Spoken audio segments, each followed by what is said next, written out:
नमस्कार दोस्तों, मैं आपकी स्टोरी टेलर हूँ डॉक्टर श्रद्धा शाहने। आज आपको एक पौराणिक कहानी सुनाने जा रही हूँ जिसका शीर्षक है श्री कृष्ण और यदुवंश का अंत। यदि आपको यह कहानी सुनने में अच्छी लगे तो ज़रूर किसी पास की लाइब्रेरी में जाकर किसी किताब में पढ़ने का प्रयास कीजिएगा, क्योंकि किताबों से की गई आपकी दोस्ती आपके जीवन को सुंदर, सफल और बेहतरीन बनाने में मददगार रहेगी। और आपसे यह भी निवेदन है कि मेरे चैनल को अधिक से अधिक सब्सक्राइब करें, कहानियों को अपने मित्रों को अधिक से अधिक शेयर करें और कहानियों के अच्छे या बुरे लगने पर रिव्यूज़ कमेंट बॉक्स में ज़रूर डालें। महाभारत युद्ध की समाप्ति के बाद जब युधिष्ठिर का राज तिलक हो रहा था, तब कौरवों की माता गांधारी ने महाभारत युद्ध के लिए श्री कृष्ण को दोषी ठहराते हुए शाप दिया कि जिस प्रकार कौरवों के वंश का नाश हुआ है, ठीक उसी प्रकार यदुवंश का भी नाश होगा। यह घटना कुरुक्षेत्र के युद्ध के 35 साल बाद की है।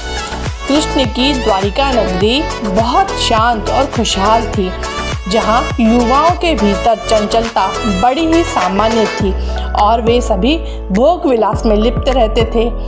एक बार कृष्ण के पुत्र सांब को एक शरारत सूझी। स्त्री का वेश लेकर वह अपने दोस्तों के साथ ऋषि विश्वामित्र, दुर्वासा, वशिष्ठ और नारद से मिलने गए। वे सभी भगवान श्री कृष्ण के साथ एक औपचारिक बैठक में शामिल होने के लिए द्वारिका आए थे। स्त्री के वेश में सांब ने ऋषियों से कहा कि वो गर्भवती है। वे उसे ये बताएं कि उसके गर्भ में बच्चे का लिंग क्या है। उनमें से एक ऋषि ने इस खेल को समझ लिया और क्रोधित होकर सांब को शाप दिया कि वे लोहे के तीर को जन्म देगा, जिससे उनके कुल और साम्राज्य का विनाश होगा। सांब ने ये सारी घटना उग्रसेन को बताई। उग्रसेन ने सांब से कहा कि वे तांबे के तीर का चूर्ण बनाकर प्रभास नदी में प्रवाहित कर दें। इस तरह उन्हें उस श्राप से छुटकारा मिल जाएगा। सांब ने सब कुछ उग्रसेन के कहे अनुसार ही किया। साथ ही उग्रसेन ने ये भी आदेश दिया कि यादव राज्य में किसी भी प्रकार की नशीली सामग्रियों का ना तो उत्पादन किया जाएगा और ना ही वितरण। इस घटना के बाद द्वारिका के लोगों ने विभिन्न अशुभ संकेतों का अनुभव किया, जैसे सुदर्शन चक्र, कृष्ण के शंख, उनके रथ और बलराम के हल का अदृश्य हो जाना, अपराधों और पापों में बढ़ोतरी होना, लाज, शर्म जैसी चीज़ों का समाप्त हो जाना। चारों ओर अपराध, अमानवीयता और पाप का साया बढ़ गया। बुजुर्गों और गुरुओं का लोगों ने सम्मान करना छोड़ दिया। ये सब देखकर भगवान श्री कृष्ण परेशान हो गए और उन्होंने अपनी प्रजा से प्रभास नदी के तट पर जाकर तीर्थ यात्रा कर अपने पापों से मुक्ति पाने को कहा। सभी ने ऐसा ही किया, परंतु जब सभी यादव प्रभास नदी के किनारे पहुँचे तो वहाँ जाकर सभी मदिरा के नशे में चूर होकर भोग विलास में लिप्त हो गए।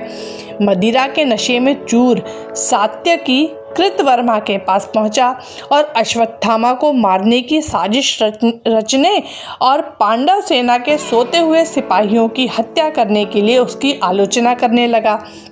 वही कृतवर्मा ने भी सात्यकी पर आरोप मढ़ने शुरू कर दिए। बहस बढ़ती गई और इसी दौरान सात्यकी के हाथ से कृतवर्मा की हत्या हो गई। कृतवर्मा की हत्या करने के अपराध में अन्य यादवों ने मिलकर सात्यकी को मौत के घाट उतार दिया। जब कृष्ण को इस बात का पता चला तो वे वहां पर प्रकट हुए और एरका घास को हाथ में उठा लिया। ये घास एक छड़ में परिवर्तित हो गई, जिससे श्री कृष्ण ने दोषियों को सजा दी। मदिरा के नशे में चूर सभी ने घास को अपने हाथ में उठा लिया और सभी के हाथ में मौजूद वो घास लोहे की छड़ बन गई, जिससे सभी लोग आपस में लड़ने लगे और एक दूसरे को मारने लगे। वभ्रू, दारुक और भगवान कृष्ण के अलावा अन्य सभी लोग मारे गए। यदुवंश के नाश के बाद कृष्ण के ज्येष्ठ भाई बलराम समुद्र तट पर बैठ गए और एकाग्रचित होकर परमात्मा में लीन हो गए। इस प्रकार शेषनाग के अवतार बलराम जी ने देह त्यागी और स्वधाम लौट गए। लोहे की छड़ का चूर्ण एक मछली ने निगल लिया और वह उसके पेट में जाकर धातु का एक टुकड़ा बन गया। जीरू नामक शिकारी ने उस मछली को पकड़ा और उसके शरीर से निकले धातु के टुकड़े को नुकीला कर तीर का निर्माण किया।